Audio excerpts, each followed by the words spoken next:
Welcome to Rudra TV.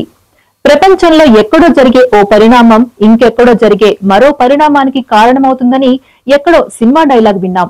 కానీ ఇప్పుడు America అదే చేత్తో చేసి చూపిస్తోంది. సుదీర్ఘంగా సాగుతున్న రష్యా ఉక్రెయిన్ యుద్ధాన్ని అడ్డుకోవాల్సింది పోయి ఎగదోస్తున్న అగ్రరాజ్యం ఇప్పుడు ఆ యుద్ధం విషయంలో తటస్థంగా ఉంటున్న దేశాల్ని సైతం కెలుకుతోంది. ఇందులో భాగంగా యుద్ధంలో రష్యాకు అండగా నిలుస్తున్న చమురు ఆదాయానికి గండి కొట్టేందుకు భారీ ఆంక్షలు విధించింది.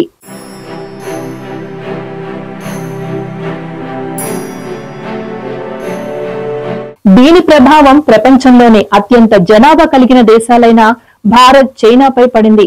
రష్యాకు సహజ మిత్రులైన భారత్, చైనా గతంలో అమెరికా విధించిన ఆంక్షల్ని లెక్క చేయకుండా ఆ దేశం నుంచి చమురు కొన్నాయి. దీంతో తన అవసరాన్ని కూడా దృష్టిలో ఉంచుకొని రష్యా వీరిద్దరికి డిస్కౌంట్ పై భారీగా చమురు అమ్మింది. ఇదంతా చూస్తూ వస్తున్న అమెరికా తాజాగా రష్యా చమురు రిఫైనరీలు, ఆ చమురును రవాణా చేసే నౌకలు, వారి ఇన్సూరెన్స్ సంస్థలపై భారీ ఆంక్షలు విధించింది.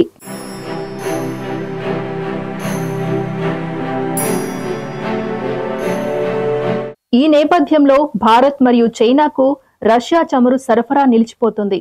ఇన్నాళ్లు రష్యా చమురు డిస్కౌంట్ పై వస్తుండటంతో మిగతా ప్రత్యామ్నాయాలపై పెద్దగా దృష్టి పెట్టని ఇరు దేశాలు ఇప్పుడు తప్పనిసరిగా ఆలోచనలో పడ్డాయి. ప్రత్యామ్నాయంగా తమకు చమురు సరఫరా చేసే మార్గాల కోసం అన్వేషిస్తున్నాయి.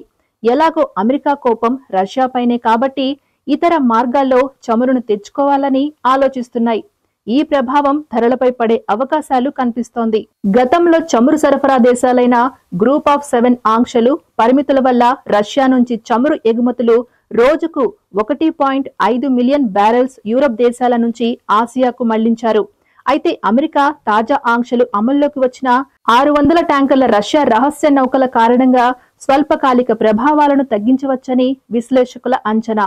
చైనా, రష్యా, సింగపూర్ సమీపంలో కనీసం 65 రష్యా ఆయిల్ ట్యాంకర్లు ఇప్పుడు చేరుకొని ఉన్నట్లు తెలుస్తోంది.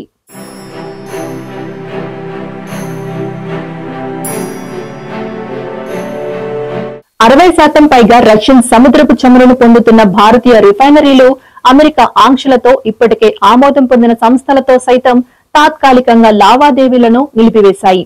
అయితే వచ్చే 2 నెలల కాలంలో మాత్రం నౌకల్ని అనుమతిస్తాయి. మరోవైపు రష్యా ఎగుమతులను కొనసాగించడానికి మరిన్ని డిస్కౌంట్లు ఆఫర్ చేసే అవకాశం ఉంది. భారతీయ రిఫైనరీలు ప్రత్యామ్నాయ ముడి చమురు కోసం ఓమన్ వంటి సరఫరాదారుల వైపు మొగ్గు చూపుతున్నాయి. అటు చైనా కూడా అబుదాబి, అంగోలా, బ్రెజిల్, కెనడా వంటి చమురు కొనుగోలు చేస్తోంది.